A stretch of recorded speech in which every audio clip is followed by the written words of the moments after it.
Well, I'm not a very disciplined musician or writer. And, I know friends of mine like Jimmy Webb, who's a disciplined writer and will go in almost every day and spend a few hours in the studio working on whatever comes to mind.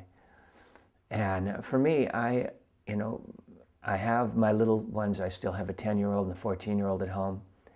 And I like my time with my family. I like kicking back. I spend less time on the guitar than I used to. When it's time to write, then I focus on writing. I usually set up collaboration appointments, which gets me going, gets the juice moving again, forces me to start, making notes. And I keep a tape recorder with me all the time anyway, and I get melody ideas throughout the year, and then I file those ideas in a master tape that I consider to be the best of my ideas. And I'll take that into a collaboration along with the best of my lyric ideas.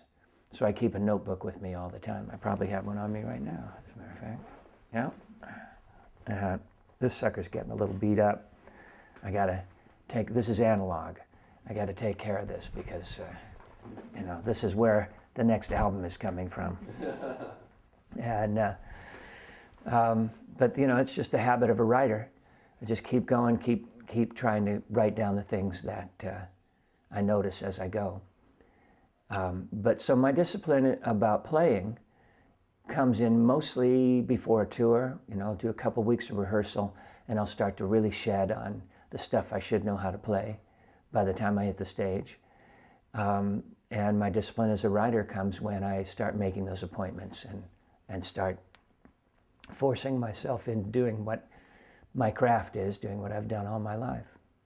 Yes, actually, my first guitar was a K, which I stole from my big brother. He had it on his wall, and he didn't learn to play it, but I was not allowed to touch it. So I had to wait for him to leave the house, and then I would sneak into his room, take the guitar off his wall, learn to play it, and then get it back up on his wall before he got home, or he'd beat the crap out of me.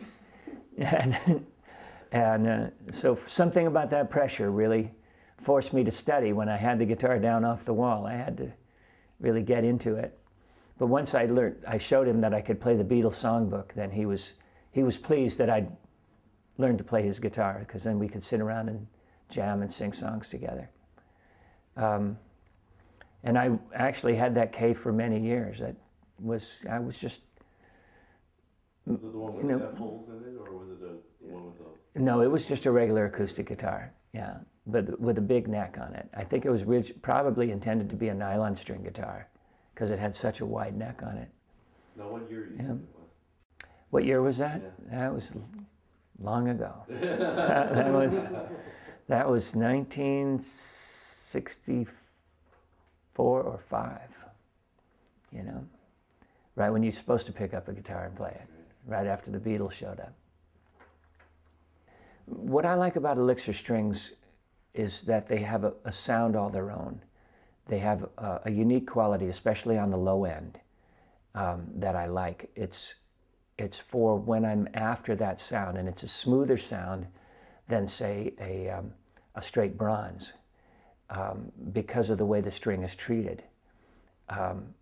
There's a uniformity to the sound that holds together for a particular quality that I might be after on the acoustic guitar, that I may not want to have such a ringy thing, such a bright quality that a bronze would have. If I want something smoother, I'll go with the Elixir.